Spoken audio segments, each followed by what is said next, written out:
बहुत समय पहले की बात है। एक अकेला हाथी एक अजीब जंगल में बसने आया। यह जंगल उसके लिए नया था और वह दोस्त बनाने के लिए देख रहा था। वो सबसे पहले एक बंदर से संपर्क किया और कहा, नमस्ते बंदर भैया, क्या आप मेरे दोस्त बनना चाहेंगे? बंदर ने कहा, तुम मेरी तरह झूल नहीं सकते, क्योंकि तुम बहुत बड़े हो, इसलिए मैं तुम्हारा दोस्त नहीं बन सकता। इसके बाद हाथी एक खरगोश के पास गया और वही सवाल पूछा। खरगोश ने कहा, तुम मेरे बिल में फिट होने के लिए बहुत बड़े हो, इसलिए मैं तुम्हारा दोस्त नहीं बन सकता। फिर हाथी तालाब में रहने वाले मेंढक के पास गया और वही सवाल पूछा।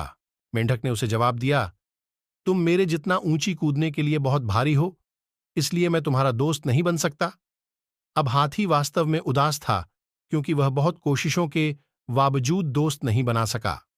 फिर एक दिन सभी जानवरों को जंगल में इधर उधर दौड़ रहे थे।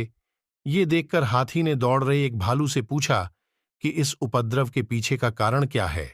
भालू ने कहा, जंगल का शेर शिकार पर निकला है, वे खुद को उससे बचाने के लिए भाग रहे हैं।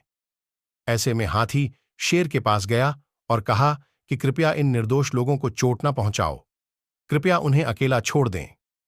शेर ने उसका मजाक उड़ाया और हाथी को एक तरफ चले जाने को कहा। तभी हाथी को गुस्सा आ गया और उसने शेर को उसकी सारी ताकत लगाकर धक्का दे दिया, जिससे वह घायल हो गया और वहां से भाग खड़ा हुआ। अब बाकी सभी जानवर धीरे धीरे बाहर आ गए और शेर की हार को लेकर आनंदित होने लगे।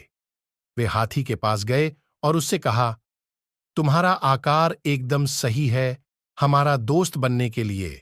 कहानी की सीख, इस कहानी से हमें ये सीख मिलती है कि एक व्यक्ति का आकार उनके मूल्य का निर्धारण नहीं करता है।